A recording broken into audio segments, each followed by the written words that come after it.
Hello and welcome to Talk Spooky to Me, the Ghost Story Guys mail show. I'm Brennan Storr. I'm Paul Bestall. And this is our chance to hear from you, our listeners. Well, okay, ordinarily it is. This episode is all interview. We don't have any mail, but it's for a good reason, and it's because we got to sit down and hang out with Luke Phillips, author of the brilliant horror novel Rogue, which Paul and I have been talking about on this show for, I guess, about 2 months now? Something like that. Yes.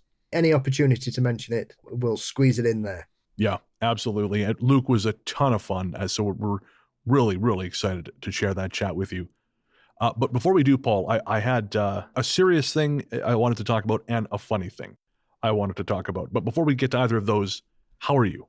I'm all right. Thank you. I've spent a week delving into my newly acquired Hans Holzer books, finding out how spooky books were written in 1979. Always funny when somebody buys you a book that's 45 years old and looks it. But yes, I'm reading it carefully, and I fell down a Jack the Ripper rabbit hole yesterday. Oh, interesting. For some reason, I just had an urge to revisit. Any new insights? He was still a very bad man. Okay, well that's good. I don't know that any amount of study is going to change that conclusion. I hope it doesn't, but. I just wish I could come up with a culprit that I could make a lot of money out of, that someone that seems to do every 2 to 3 years when they say, this conclusively proves who he was. And here's my £20 book that you can read all about my theories, only available in hardback. I feel like between the two of us, we can come up with someone. Well, yes. It's probably because I've seen a lot of people talking about H.H. Holmes again. Oh, right, of course. I was going to say Zach Baggins, but H.H. Holmes works too. You can't talk about your new collaborator in that way. No. Paul thinks he's very funny. That is not a thing that is happening. Sorry, it's the Warrens. Yeah, me and my Ouija board. So there's, like I said, 2 things I wanted to mention. The first thing, we'll get the serious thing out of the way first. I don't talk about negative reviews on this show much, but this one I think is important to address. We had someone leave a review that complained about the ads in the show. They said that clearly you guys don't give a shit because you just have ads everywhere in your show, right in the middle of conversations. And I just wanted to make it very clear, we do not put those ads in there. We have not consented to having those ads in there. The only ads you should hear in an episode of our show during story shows will come after the story, after the page flip sound effect. Usually there's 2 or 3 ad points in the show. During Talk Spooky, you will only have, of course, the pre-roll and the post-roll, and then when I throw to the ad. If you're hearing ads anywhere else in the show, we did not put them there. That is not something we do. That is douchebaggery at its finest. And you can spare yourself all that hassle just by paying $1 a month over on patreon.com/ghoststoryguys. There's no ads. And you get, actually, if you pay $5, you get the episode on Saturday instead of Tuesday. But yeah, that was really important to me because I work really hard to make a show that flows, and knowing that Spotify or who the fuck ever is just shotgunning ads into there like a drunk guy firing out the back door of his house did not make me very happy. There must be something in the air. I got a shitty review this week. Oh, really? Yeah, who said, the show's all right, but it's just delusional fantasists lying to each other. Okay. And that was it. 2 out of 5 I got. I'd love to give you 1 star because the camera was pointing in the right direction. I'd like to say I'm not a delusional fantasist. Every point I make is factually based due to long nights of research. I was talking about negative reviews on an episode of Host Adventures, which of course is one of our patron-only shows. And this is my conclusion, that the people who leave reviews like that are just baby dick losers who are big mad that they're not good enough to do what we do. The end. That's it. I don't care. Yes. I think I'm going to follow the Jay and Silent Bob response.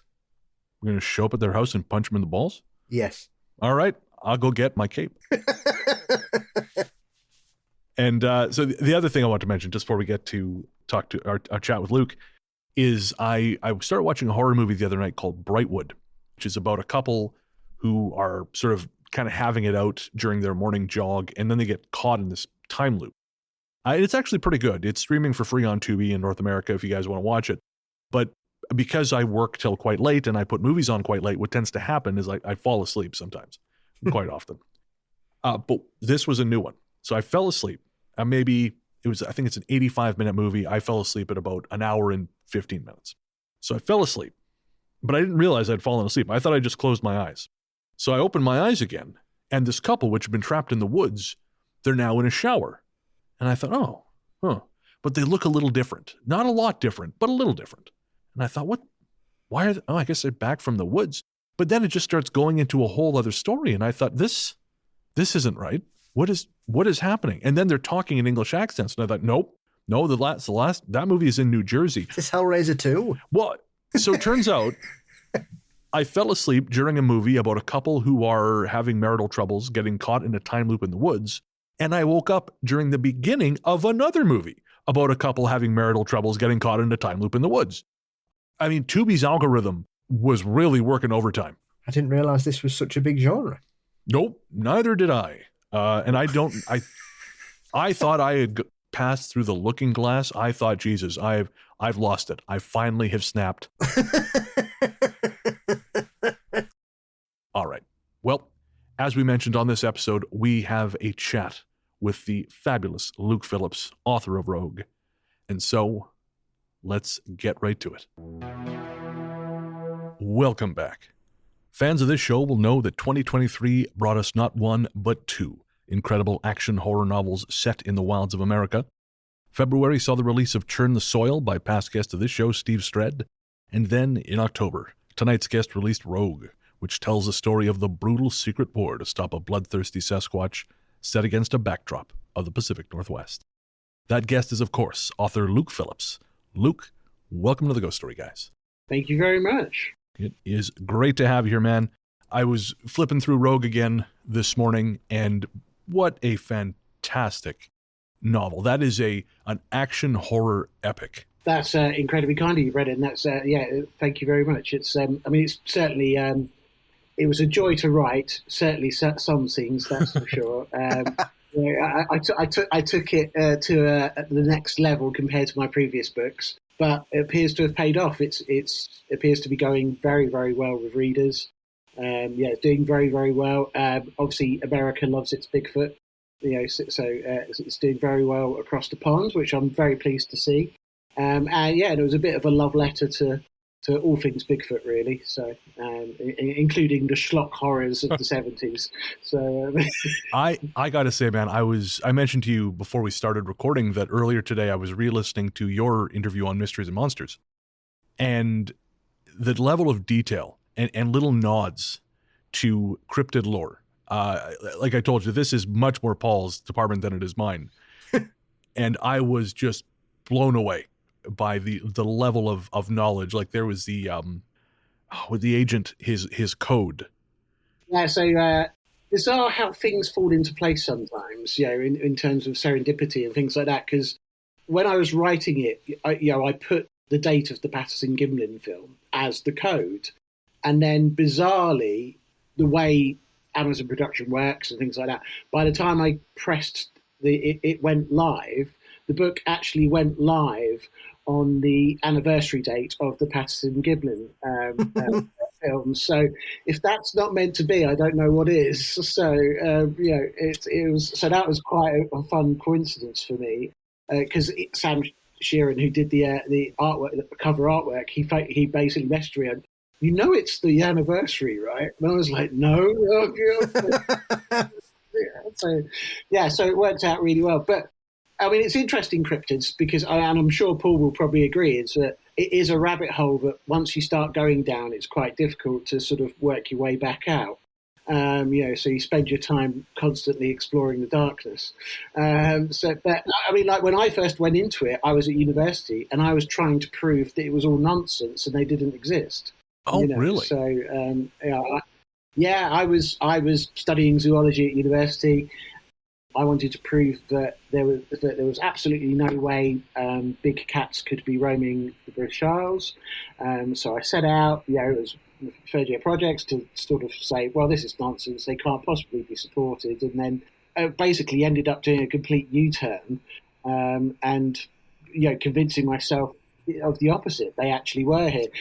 Some key stuff was like seeing thermal footage of a lynx walking down an M6 motorway, which was from Cheshire Police, so, and lynxes do seem to turn up quite regularly, but, really, really good witnesses, which, obviously we get for Bigfoot in the US as well, reliable people, most of whom don't normally believe in this sort of stuff, don't have an interest, certainly don't know the law, that manage to paint a picture of an animal we're all familiar with, so. And then many years later, I then actually, after looking for the things for years and then never finding anything, one ran across the road in front of my car. Whilst I was in Sevenoaks, living in Sevenoaks in Kent, chasing deer. We do have some predators in the UK, but as Paul will attest, badgers aren't known for chasing deer across lonely country lanes. So even angry ones. No, even angry ones. I've been held up in a car once by a badger that wouldn't get off the road, caused a traffic jam. But I've never checked since. Never. They can be quite belligerent if they want to be. Yes. And I think American badgers are the same. So, I have yet to encounter a badger. Thankfully, I am. It's sort of a running joke on this show, Luke, that I am not a creature of the woods. I actually grew up in the mountains of British Columbia, so I kind of grew up around the woods, and actually I grew up in an area not unknown for Bigfoot sightings, but I have worked very hard to just stay the hell out of the trees. And any giant cats, badgers, Bigfoots, these are all just reinforcement that I have made the right decision. And that's before he gets to the dog, man. Oh, spoilers. I mean, it's been quite interesting this year, Luke, as you were mentioning about your sighting. That kind of was the cherry on the cake for your belief in the big cat thing. Because I don't know if it's just me, but we seem to be getting a real spate of really good stories already this year. I think there's probably been a belter every week since the turn of this year. Yeah, I always think winter is a good time of year for it. So, because obviously there's less foliage around, vegetation is minimal, there's less food around, so the ones that prey on deer, rabbits, that sort of stuff, there might be fewer prey items around. So you tend to get more suspicious livestock kills. You tend to get them, perhaps being seen in the day a bit more. They might take interest in people walking their dogs, for instance, all of those sort of things. It's also, cats can mate pretty much throughout the year, but again, this time of year, they might start be looking at, at mating. So you might be getting calls. You might be, again, they might be on the lookout for a mate and traveling a bit more than they normally are. So it's always a good time of year, just generally for wildlife. But again, for big cats, you've got a larger animal. There's less habitat to conceal them because trees don't have any leaves. Nothing's in flower. Everything's kind of hunkered down for the winter. So they're finding it tougher, and they're having to work a bit harder for a living. So. But yeah, so I do think, and also I think as well, last year we did, or in 2022, we had a very good documentary come out, which was called Panthera Britannia, which showed some really good footage. Again, really great thermal footage, which was quite hard to dismiss. A really great trail cam picture, which pretty much without any, sort of argument, showed a mountain lion or puma coming after a deer. So there's left pretty little doubt about what it was. So again, that kind of helped cement the fact that they're here, which has probably made it a bit easier for people to say, I've seen something, or, this looks out of place. There seems to be a bit more growing acceptance, so as the evidence gets better and better. And again, the College of Agriculture here is carrying out a really good environmental DNA and pit tooth analysis survey ongoing on, things like deer, suspicious deer kills, livestock kills, and things like that. And they've all but confirmed and come out and said that they think the cats are here, to the point where they've indicated that the pit tooth analysis is very similar to mountain lions and leopards, in various cases. So there's a lot of stuff which helps people accept that they're here. And come out and report a sighting a bit more Right. confidently. Well, I guess this question might be for both of you then. Why is there still so much pushback? But like on the cat thing, I mean, we'll talk about Rogue in a moment, but I'm just kind of curious about this because there does seem to be, say for example, unlike Bigfoot, where most of what we have is anecdotal. But for the cats, though, you're saying that there's thermal footage. If there's thermal footage, then there's thermal footage. I don't know how you dispute that. No, it's difficult. I think there's a few things going on. I mean, it's clearly political. So the moment you say there's a large predator, so I was living in Sydenham, for instance, in London, when the Sydenham panther was sighted, and I'm not messing around, Brennan.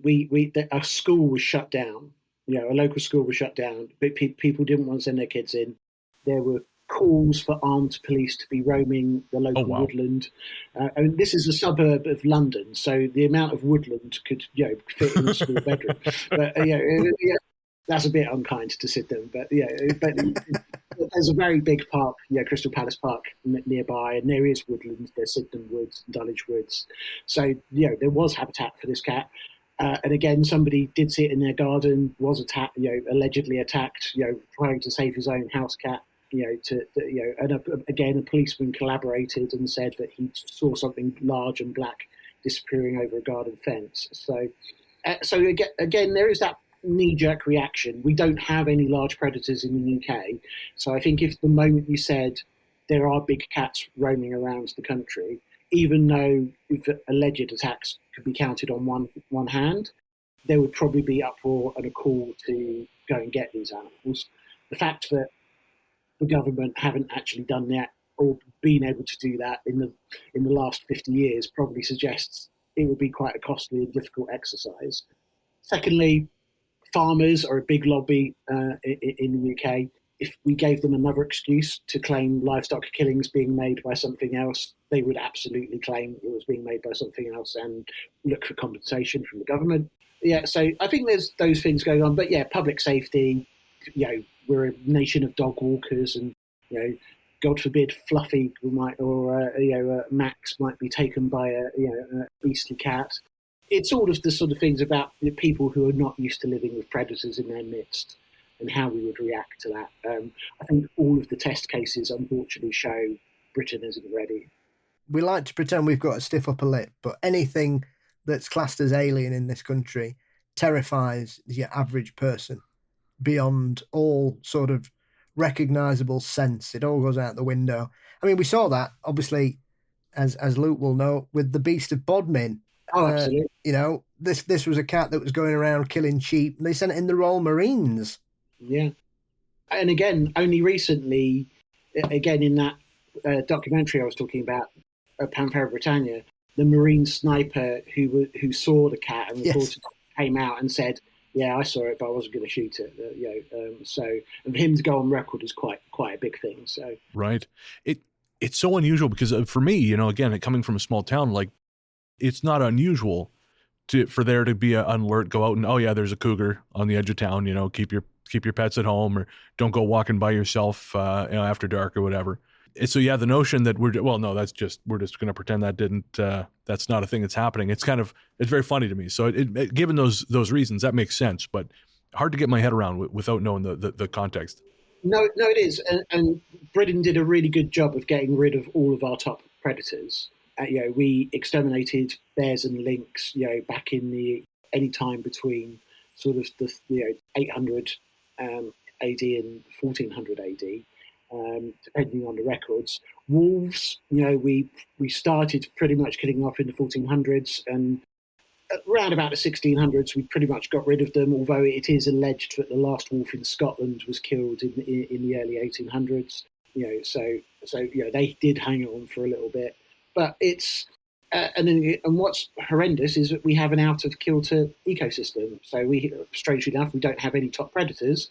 So we have an ecosystem where we've got a deer population in the UK where we've got more deer than we've ever had historically, put together. So, given that, again, historically, the only people allowed to hunt deer were very rich people, on their own land, our ability to cull deer populations has never been something we're good at. So the fact that we've now got a top predator with this deer inside this deer-rich sort of paradise, I possibly think the government are going, oh, thank goodness, don't tell anyone, because actually we do need a top predator, and officially we haven't got one. Yeah, you keep electing them to office. No. Yeah. Well, I wouldn't say they're top predators. Okay, they're just predators. Yeah. But the top ones are at the BBC, or were. Yeah. There's strange things, pockets of creatures in this country that until it basically runs up and punches somebody in the face, the officials will say, no, there's nothing happening here. The same thing happened with the hogs. There was no hog population in this country. They refused to officially accept that it was until people started waking up on mornings and discovering their entire gardens had been turned over during the night by boars. And then all of a sudden people started filming them in and around the Forest of Dean, and then it all came out that there were hundreds of the buggers running about. And so it's one of those things that I think that until something tragic happens, it won't be accepted. And it's the same with the boar thing. They're trying to sort of suppress how ingrained in that area they've become and how quickly they spread. As you can see in the States, it's become almost like an alien invasion in certain states where they're just becoming overrun by super packs of hogs just running riot. That it's going to take somebody getting seriously hurt for them to take it seriously. And it's the same with the cat situation. Until something bad really happens, they're not bothered, like Luke was saying, the cinnamon case, is that the bodybuilder that ended up having a scrap with it in his garden? That's the one. Yeah, we've talked about it before, Paul, but I've forgotten his name. Yeah, and again, very stand-up guy. Clearly had the scratches to show it. Wasn't interested in publicity or causing a fuss. And as I said, a policeman at the scene verified some of the report. So yeah, and again, it was clear that he wasn't fighting a normal house cat. Put it that way. So. Which was one of the allegations, is that he'd scared off a normal house cat, which wasn't. I mean, to be fair, we can't get to the bottom of what's going on in Dorset because at the minute somebody keeps dumping dead giant tortoises in the woods, and nobody's any idea where they're coming from. Nobody's lost any. So if we can't track where enormous tortoises are being dumped from, what chance do we expect them to have in regards to tracking elusive and beasts that are known for their sneakiness? I gotta say, man, I love tortoises. I find this very upsetting. Yeah. And it's not just one or two. I think there's been about a dozen now, Luke. I don't know if it's that high, but it's along those lines. I mean, it's to the point where it's a thing, Yeah. And it's bizarre. But again, going back to the boar, we have boar where I live in Kent, and there's a big main road through Kent called the A21, which goes to the next county. And if you drive along the A21, you can see where the boar have basically ploughed along the roadside and digging for roots. And actually, I even had a friend call me the other day because she was walking in woodland, and she said, "Oh, out of interest, what's this noise?" And it was boars, bleating. And I was like, yeah, you might want to walk the other way. So, but again, the other thing to mention is that in this country, if they're an exotic animal or an illegal imported animal, they have no rights. So they're fair game. Oh, interesting. So, for instance, Rye, which is a town in East Sussex, has a boar festival every year. People go into, there is a hunt for them. If you find one on your land, you're quite happy to shoot it without any repercussions. And the same goes for the big cats. The big cats have no protection. So, private landowners, deer estates, game estates, that sort of place. Even one I heard on a fishing lakes, if they will hire people in to shoot these things. Isn't that a thing in Germany as well? That they sort of have too many wild boars, so you're sort of welcome to, you want to shoot a couple on your way out the door, go nuts.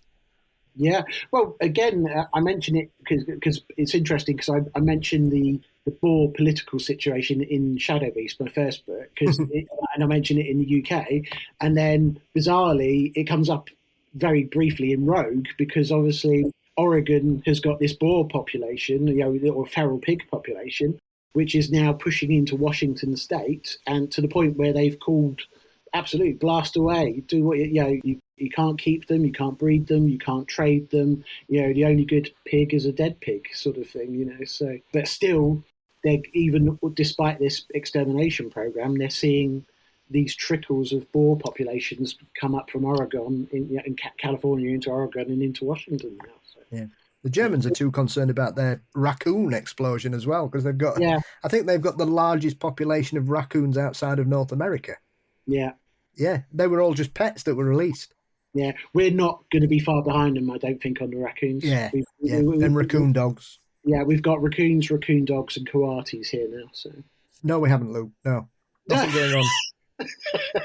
It's like when I discovered we've got capybaras living in the Norfolk Broads, and they're absolutely, like, and Somerset apparently is apparently apparently they were all exterminated. That government program was completely successful. So absolutely. Absolutely. Yeah, you'll be telling me there's wallabies in the country next, Luke. Oh, well, it's a good thing you're sitting down, Paul.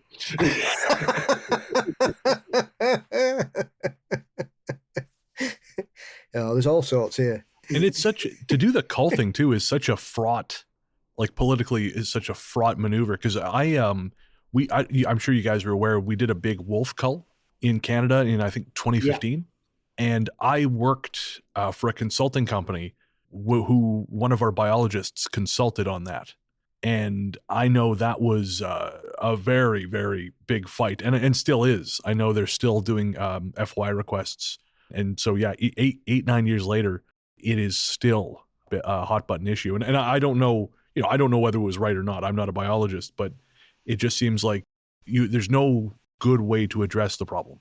No, I mean, I'm actually reading a really interesting book at the moment called Ghost Grizzlies, which is all about the potential of grizzlies still surviving in Colorado. Because, again, Colorado is one of those states where they go, we've killed all the grizzlies, and then somebody shoots a grizzly and go, now we've killed all the grizzlies. Yeah, and then, 10, 15 years later, they kill another one and go, well, no, they're definitely all gone now. And then in 1992, they killed another one. They went, they might pass through from time to time, but they're definitely not living here. Yeah, check his driver's license. He's not from here. Yeah, exactly. And then, of course, all the division wildlife experts came out and went, we're pretty sure they're living here, but you won't let us say they're living here. So, and they've become very good at avoiding people because we keep shooting them. That's fair. I, too, would avoid people. But it's really interesting in that book because what he says, it's become a political, football, and actually the science doesn't get a say. That sounds familiar. Good normal logic and research, which is being presented all the time, actually isn't getting a say. And the thing is, the problem is you've got two extremes. The hunters and the anti-hunters, who are so the hunters make up about 15% of the population, and the anti-hunters make up 10%. So that means you've got 75% of the public, and actually they're not anti-hunting, and actually most normal people wouldn't be, but what they are for is ethical hunting, the way an animal is treated, the way it dies, and the fact that how an individual animal dies is important. So, and actually that's where this guy says, the political and authorities and the wildlife divisions, this is where they're going wrong, because they're basically saying they're not listening to the 75% of people. They're trying to listen to the 10% or the 15%, and both of those are extremes and they can't get it right. Whereas actually, if you found some middle ground, which is where 75% of your vote is coming from, probably have a pretty good system and a pretty good way of, sort of mitigating wildlife. Got to say, Luke, this is sounding real familiar to, let me check my notes, every other problem we're facing in the world right now. I knew it sounded familiar.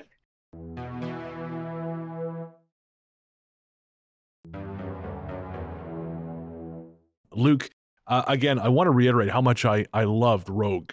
When I was a kid, I remember reading, I was a teenager. There was this author, and he's still around, but I haven't read anything he's written in years. But at the time, he'd written these books, Cain, The Reckoning, and Hunter, a guy named James Byron Huggins. And they're really pretty crackerjack action, like especially as they went on, kind of horror action novels. And I really love them. I know at one point Hunter had been optioned by Sylvester Stallone, and it was never actually made into a film, but that's kind of what put me onto it.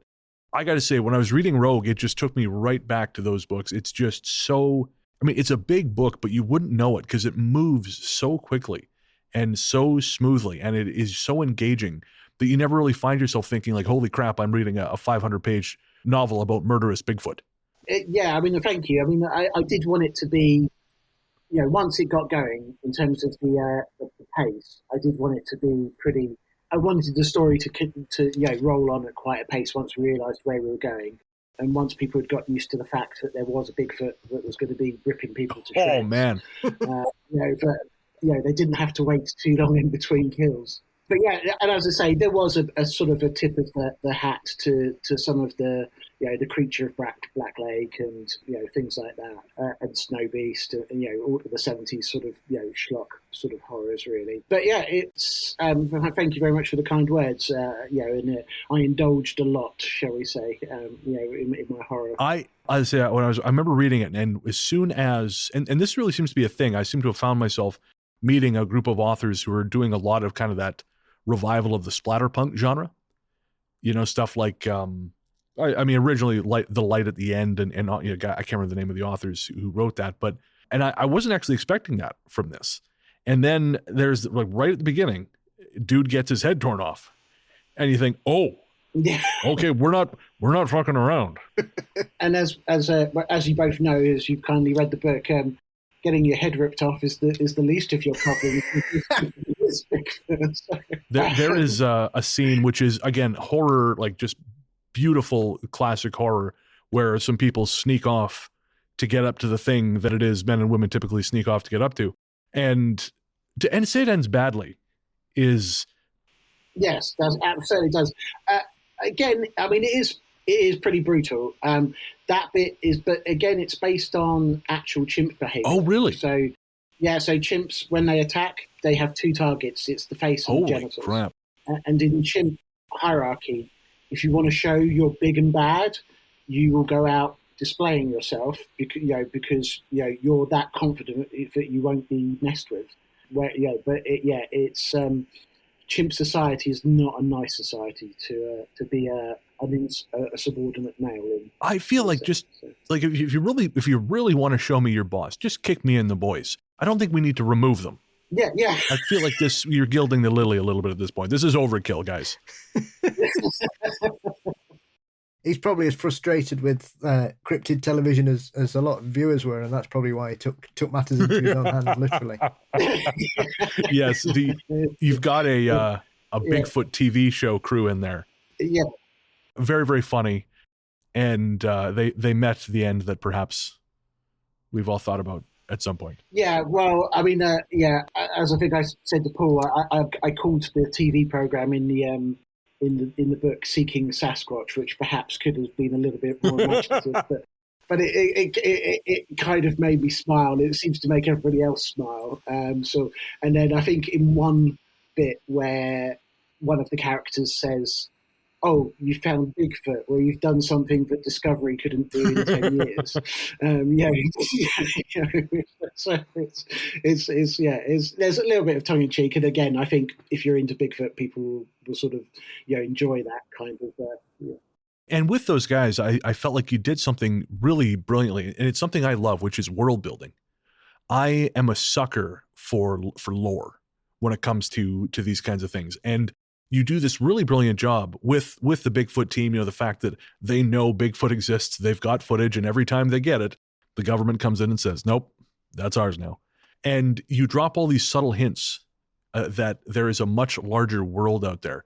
Again, I'm a huge fan of that kind of thing, and I'm kind of curious. I mean, obviously, you've talked about Southern Rogue being on the way, the sequel, but did you flesh out a lot of this stuff in your head, or are you just kind of throwing out references and going, well, if that catches with audiences, we'll build that out when we have to?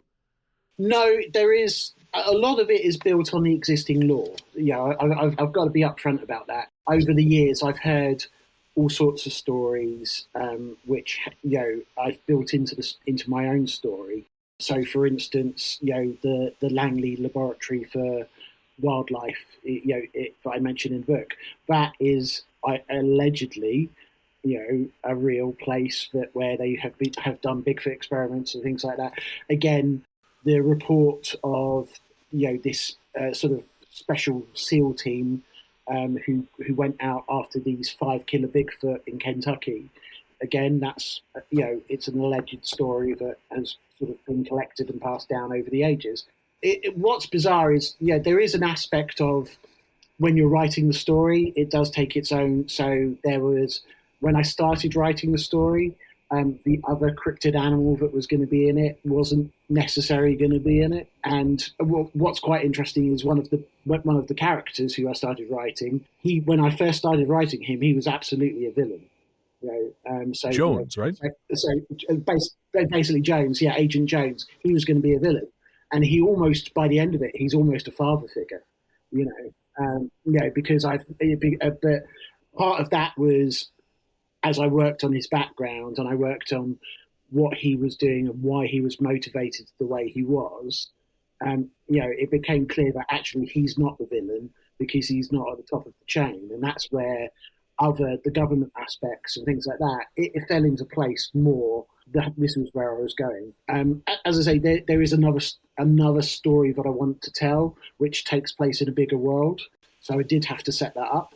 I had to set up a world where Bigfoot was perhaps more accepted. So Bigfoot at some point had to be revealed, to be true, which is why we have the ending that we do, because and stuff like that. I needed Agent Jones and Agent Smith to go their separate ways, because one represents, the truth and doing good, and the other represents doing what they see as the greater good, but perhaps not in the public interest. So, and again, I think that is a theme that's, as you said earlier, Brennan, probably familiar in a lot of things we're doing today, or in a lot of political fields that we see today. So it made sense. And again, Jones has got his own agenda. He eventually, I want to take the story to Montana and do something there based on some very specific sightings and activities. So. I'm really curious about your process. I mean, are you an outliner, or are you more of a just see where it takes you as you write?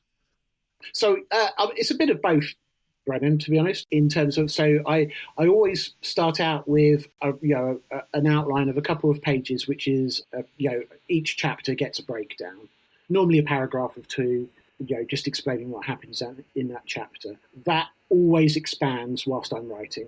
So the thing that informs my story the most is that whenever I do a story, I do character bios, and they will again evolve as I write the story a little bit.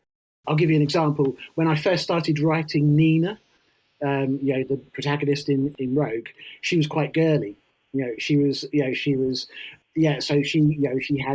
she had a horse, and she had a husky, and all of these things, and she had a flowery bedroom, and there was this kind of naivety to her, and that didn't work at all. The moment I started writing her, as Truman Capote said, you could never blame a writer for things the characters do or say, because they do have their own sort of life. Obviously, it did help that I had introduced Nina in my last book, but it became very clear that Nina was someone else. She's experienced trauma. By the time I started looking at her actual background, where she's had 2 quite big traumas in her life, she's quite independent. She looks after an elderly parent. When you start looking at Native Americans who live on reservations and things like that, it's not a joyful and peachy world. So, I had to make it much more realistic, much more in line with that. And then she became somebody else. And actually, that massively shaped the direction I could take the story in, because she became this independent, intelligent, straight up person who was, respectful of her past, but actually, hadn't dealt with trauma, hadn't dealt with, the demons that she was carrying around with her, but, and lots of other things. And that shaped the story. And again, once I'd done that for everybody else in the story, we've kind of got all of these pieces that fit together as a jigsaw, and then the story elements, that world building that you create around them, that kind of does a lot of the work of building the story and the world that they live in. And then all you've really got to do is start joining the dots and, sort of work out what plays. And again, I do, one of the things I think is unique to some of my books is that I obviously do tell the side of the creatures, so I introduce that aspect of animal behavior, and how they respond to their environment, which is obviously very, very different to how humans work. Yeah, and I was really curious, some of the stuff you come up with for explaining how Bigfoot is able, or how Bigfoot are able to do the things that people who believe they're a flesh and blood creature say they can do. There's some really ingenious stuff. The mud armor and sort of disguising body signature. Where does that come from? So that's a Native American legend. Oh, okay. Potentially called rock apes. They were, the legend is that they would have seen being doing exactly that, cleansing themselves with river clay, which hardens over time. Which made them practically invincible to arrowheads, and made them quite the adversary to take on. So that again, that's linked to the actual lore and legends of certain tribes. So again, I can't take credit for that, but there were aspects. Obviously, in my books, or in this book, Bigfoot is very much a flesh and blood creature, and I had to explain some of the woo aspects which I wanted to include. I had to explain them in ways that are recognised in the natural world.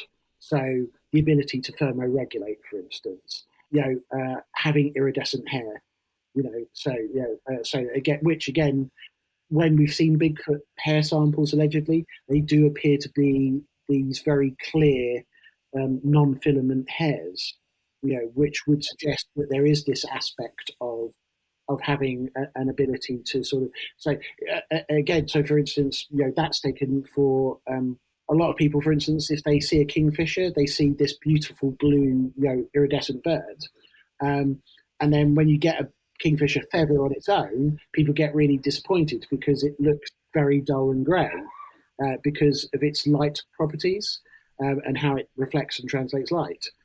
So actually, when you get some of the single downy feathers from the breast, for instance, they look very, very dark, grey. They don't look blue at all. So, and so that's just one of the aspects I wanted to sort of introduce, and basically pretty much everything a Bigfoot does, there is a way of explaining it in the natural world.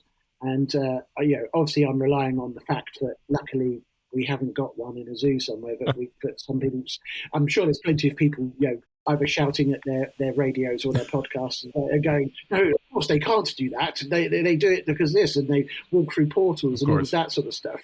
The thing is, we haven't yet proved they exist. We don't know they're around. So I'm going to take liberty with that. And my Bigfoot, one is flesh and blood and has a number of biological attributes which make it pretty good at being the ninja of the woods. And as I like to tease Paul, he's an alien anyways. So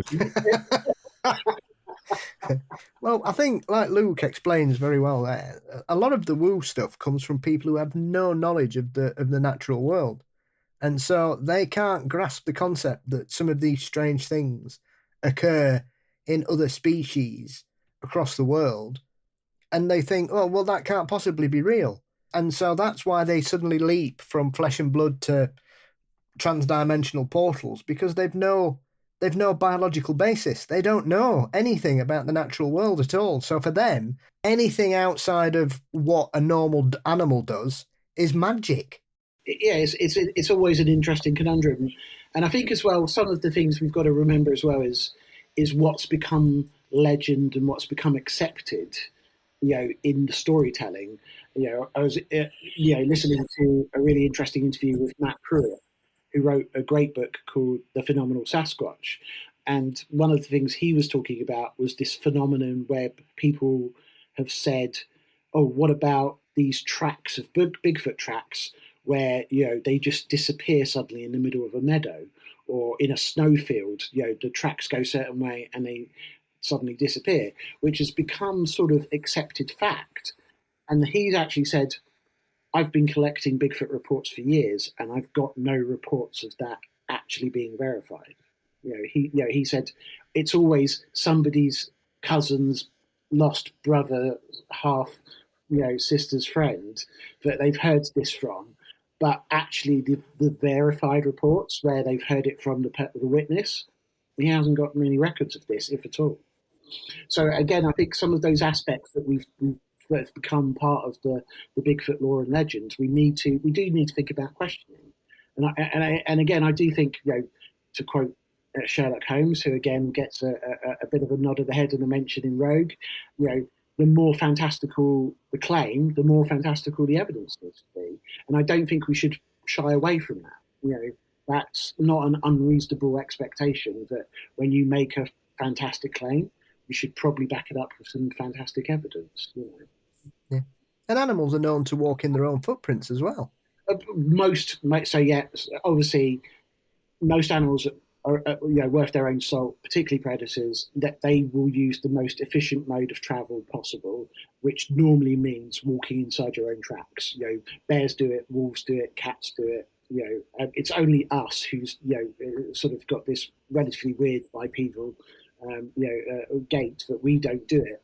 And actually, this is the other thing about Bigfoot, is that if Bigfoot is made up, how did it magically evolve this brilliant and a more efficient way of walking bipedally than we did, just by somebody hoaxing it? It's one of those sort of perplexing arguments and questions where you go, well, either whoever did it, and the alleged is obviously it's a bunch of loggers, in right. California. I don't think that they said, okay, we're going to do this Bigfoot hoax, but let's get a really deep understanding of bipedal biology so we can really pull it off. It's difficult to believe that they were that invested in it. I grew up around loggers, Luke, and they're not stupid people by any means as a group, but also none of the ones I knew were deeply interested in studying locomotion. Yeah. So, Luke, we're gonna start winding it down here, but before we do, I just want to ask obviously Paul and I have talked at length on the show about Rogue, leading to this, and obviously we've never spoiled the twist, but we've definitely mentioned there is a twist. And was there ever any conflict within you, because that twist kind of points things in a more, for a book that has been as rooted as possible in sort of scientific theory around how these things would operate? The book sort of then pivots to a more spiritual direction. Did you have any conflict over that internally as to whether or not you should go that direction? So when I was building up to it, again, it kind of, the story started pivoting that way, because I almost cornered myself, because I'd basically built up this creature to almost be indestructible. A bunch of army guys had gone after it, a bunch of rangers had gone after it, a Sasquatch savvy team had gone after it, and he'd bested most of them, and certainly given them all something to think about. So I'd gotten to the point where I was like, well, okay, what is actually going to be able to take this thing down? To a certain extent, Mother Nature does a vacuum. So I thought, well, there has to be an answer in nature or in a natural element. But with the creature I had in mind, I mean, I spoke to biologists, I spoke to paleobiologists, I spoke to people at natural history museums, and all of the way through it, I said, can you possibly think of any biological adaptation that would allow, we might as well sort of hint at an animal that normally walks on all fours to occasionally stand up and be bipedal, and none of them could really help me create a biological jigsaw piece that fits. So like Bigfoot was almost easy for them, and they're going, oh, absolutely, yeah, we've got like 20 hominids, sort of fossils that we can do that. That's fine. Something else that might resemble a typical horror movie monster, coming up with a biological way of describing that was harder. So, and I got to the point where I was like, why am I fighting this? There is an explanation. There is an explanation in culture. and I don't mean recent culture. I mean, there is an explanation in Native American culture, that explains this and explains what it could do and explains some of the sightings and what it's done. Why fight it? So, and again, the moment I went down it made sense. How this creature acts and, its purpose and things like that, it all kind of fell into place. So, there wasn't that little bit of conflict, but again, I obviously make no bones about it that this is fiction, and it was well, but to a certain extent, I wanted to have some fun. It seems the twist goes down very well. A lot of people are, again, but also for that reason, Brennan, because of the way the story's been, a lot of people aren't expecting it, which is kind of nice to hear even now. So, but no, and also I've got a bit of a love affair with that particular animal, and I kind of wanted to get it in somehow, but the biological sort of argument wasn't working for me. So, and it's handled very organically. There's never a point where, because again, Paul told me to read the book, so I read the book, and as it was sort of progressing towards this, I was in that camp where I thought, what the hell are they going to do? This thing is like a one-man army. How do you stop this? And then when events started unfolding, I really was like, oh shit.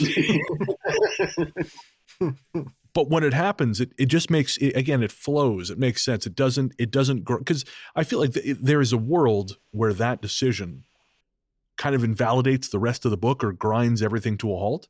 But it was handled so well that you accept it, and I think, I think it's handled in just the right way to make it seem like, no, this is a natural extension of this world. And genuinely, it's frightening. I mean, there's a scene, obviously, after the summoning, and it's kind of just hanging around. And what I really liked about it is it's very much a Freddy versus Jason moment. It's not the good guy. It's an impartial force of nature that is meant to restore balance, but it doesn't mean it's on your side. And it actually, I'm getting goosebumps just talking about it. No, and I think there is that, Nina's father explains it, pretty well, in that, exactly like that, Brennan. He said, this thing's, it's not your friend. It's, and again, but a lot of the things that it does are some of the things witnesses report, But again, that's why I find it interesting, because this is clearly an animal that is built to kill. It has all of this weaponry. It looks menacing. People talk about it having a very vindictive, malicious nature. And it seems to genuinely get off on scaring people. But then again, it could literally kill you without breaking a swear. But it very rarely, if ever, does.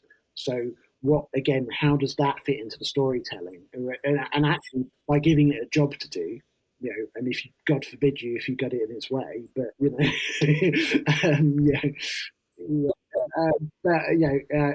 it's, do you actually think it does add to the spookiness? It certainly adds to the scary aspect of it. In fact, I got a very nice sort of secondhand compliment through my family, where they said my dad had said he was reading it and he had to keep putting it down and think about other things later. And I think it's probably the first of my books that scared him. So, well, again, our guest has been Luke Phillips, author of the spectacular action horror novel Rogue, available, as Luke said, everywhere fine books are sold, especially Amazon. Luke, thanks so much for taking the time, man. It's been an absolute honor, Brennan. I really appreciate it. And Paul, really appreciate it. It's been lovely. Pleasure as always, buddy. Thank you. Welcome back. Thanks again to Luke Phillips for hanging out with us.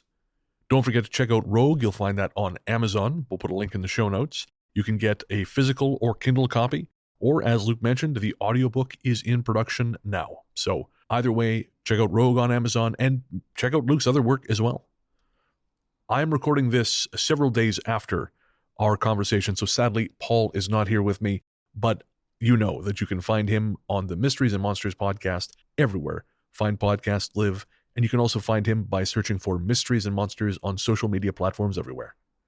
If you want to find me on social media, I am largely the truth on Threads, Blue Sky, Instagram, and Letterboxd. You can find the second edition of my book, A Strange Little Place, available everywhere fine books are sold, but mostly Amazon. And you can find my other podcast, Weird Together, where Joseph Camo and I talk about the sociology of horror films everywhere you get your podcasts. That's our show. Thank you so much for spending the time with us. And as we always like to do here on Talk Spooky, we have a featured artist to see us off. This time around, we are featuring our third and final track from St. Louis-based artist Greco Ray, and that is Fire Inside, a collaboration with the artist Jarnie. We are big fans of Greco Ray here at the show, and we have been proud to share 3 of her most recent collaborations over the last few episodes of Talk Spooky to Me. If you want to hear more from her, you can search for Greco Ray wherever you stream your music, or you can head to the show notes at ghoststoryguys.com, where you will find a link to all of her various spots on the web. Supporting independent creators is a big part of what we do here at the Ghost Story Guys, so if you are an independent musician and you would like to share your music here on the show, shoot us an email, ghoststoryguys@gmail.com. You can also try approaching us on Instagram. We're at The Ghost Story Guys, but we have a pretty big following over there, and sometimes it can be tough to keep track of DMs. So if you really want to cut through the noise, shoot us an email, ghoststoryguys@gmail.com, and we'll see what we can do for you. All right, folks, thank you again for hanging out with us, and until next time, we will leave you with Greco Ray and Jarnie and Fire Inside.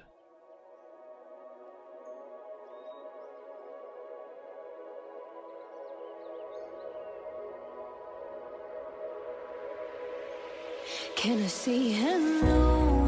How have you been? Tell me, where'd you go? Can we not pretend? Because I haven't heard a word from you, and honestly, I'm just so damn confused. So tell me, how did love become something so easy to lose? Was there even a spark? Or was I blinded by the fire inside of my heart? My heart. Tell me, did you feel it? Tell me, was it real? Swallowed up in all these feelings I cannot conceal. Tell me, did you feel it? Tell me, was it real? Swallowed up in all these feelings I can't conceal. Ooh.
Only if we'd known how it would end. Now that I'm alone, I've got wounds to mend. Because I haven't heard a word from you, and honestly, I'm